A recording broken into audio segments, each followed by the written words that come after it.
Hello বন্ধুরা, তোমরা সবাই কেমন আছো? আশা করি খুব ভালো আছো। আজকে আমি তোমাদের সাথে আলোচনা করতে চলেছি এসএসসি শিক্ষক নিয়োগ 2025-এর এসএলএসটির হিস্ট্রি সিলেবাস, অর্থাৎ ইতিহাস সিলেবাসে তোমাদের কি কি আছে নবম এবং দশম শ্রেণীর জন্য। তো চলো ভিডিওটা শুরু করা যাক। দেখো, এইটা হচ্ছে তোমাদের এই হিস্ট্রি সিলেবাসের পিটিএফ যেটা দেওয়া হয়েছে। তো এগুলো সব ইংলিশে আছে, আমি পরপর সব বাংলায় বলে দিচ্ছি। তো তোমরা প্রথমে এটা দেখে নাও, তারপর আমি বাংলাগুলো বলছি। তো চলো শুরু করি। প্রথমেই দেখো 1 নম্বরে আছে সিন্ধু সভ্যতার বৈশিষ্ট্য। তো এখানে কি কি আছে, কি কি টপিকটা করতে হবে?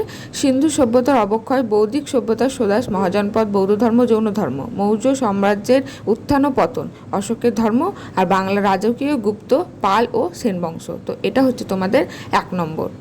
তারপর দেখো 2 নম্বর, দিল্লি সুলতানদের প্রতিষ্ঠান, দাস রাজবংশ, খিজলি ও তুগলক শাসক, বিজয়নগর সাম্রাজ্য, সুলতানদের অধীনে প্রশাসনিক কাঠামো। তো এটা হচ্ছে তোমাদের 2 নম্বর। তারপর আছে দেখো 3 নম্বর। 3 নম্বরে কী করতে হবে? সুলতানি শাসনের পতন, বাবরের ভারত আক্রমণের গুরুত্ব, মুঘল আফগান যুদ্ধ এবং শেরশাহ সুরির আকবরের অধীনে মুঘল সাম্রাজ্যের একত্রীকরণ, আকবরের অধীনে আঞ্চলিক সম্প্রসারণ। তো এটা হচ্ছে পুরো 3 নম্বর টপিক। তারপর দেখো 4 নম্বরে আছে জাহাঙ্গীর ও শাহজাহানের রাজত্বকালের একটি সংক্ষিপ্তসার, আওরঙ্গজেবের সম্প্রসারণবাদী নীতি, মারাঠাদের সাথে দ্বন্দ্ব, শিবাজি, আওরঙ্গজেব এবং মুঘল সাম্রাজ্যের পতন।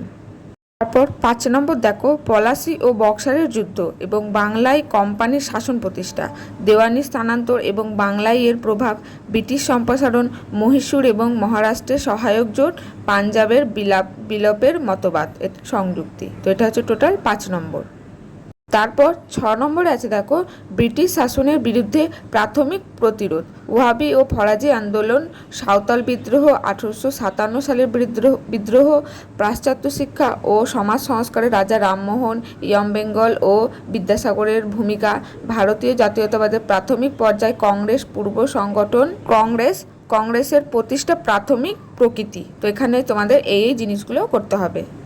তারপরে 6 নম্বরে আছে দেখো ভারতীয় রাজনীতিতে চরমপন্থার উত্থান, দেশভাগ বিরোধী ও স্বদেশী আন্দোলন, গান্ধী ও ভারতীয় জাতীয়তাবাদ, অসহযোগ আইন অমান্য, ভারত ছাড়ো আন্দোলন, মুসলিম লীগ এবং পাকিস্তানের দেশভাগ ও স্বাধীনতার দাবি। তো এই টপিকগুলো আছে 6 নম্বরে। তারপর 7 নম্বর আছে দেখো 1789 সালের ফরাসি বিপ্লব, সন্ত্রাসের রাজত্ব। এখানে আছে দেখো রোবেসপিয়ার, নেপোলিয়ন বোনাপার্টের উত্থান, নেপোলিয়নের আভ্যন্তরীণ পুনর্গঠন, নেপোলিয়ন এবং ইউরোপ, আর নেপোলিয়নিক সাম্রাজ্যের সম্প্রসারণ এবং পতন। এটা হচ্ছে পুরো 7 নম্বর টপিক। তারপরে 8 নম্বর আছে দেখো ভিয়েনা কংগ্রেস 1815, মেটার্নিক ব্যবস্থা হচ্ছে 1830 থেকে 1848 সালের বিপ্লব, আর জার্মানি ও ইটালির একীকরণ। তারপরে 9 নম্বরে আছে দেখো উপনিবেশবাদ এবং আফ্রিকার জন্য লড়াই, জার্মানির ওয়েল্ট পলিটিক, triple alliance and triple entente, 1919 সালের প্রথম বিশ্বযুদ্ধে শান্তি মীমাংসার উৎপত্তি।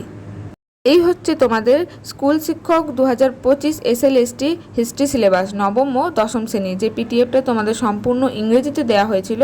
আমি দেখো একটা একটা করে সমস্ত বাংলায় বলে দিয়েছি। পুরো 9টা টপিক তোমাদের করতে হবে নবম ও দশম শ্রেণীর জন্য। তো আজকের ভিডিওটা এই পর্যন্তই। যদি ভিডিও ভালো লাগে একটি লাইক করে দিও, আর অন্য কোনো টপিকের উপর চাইলে আমাকে কমেন্ট সেকশনে জানিও।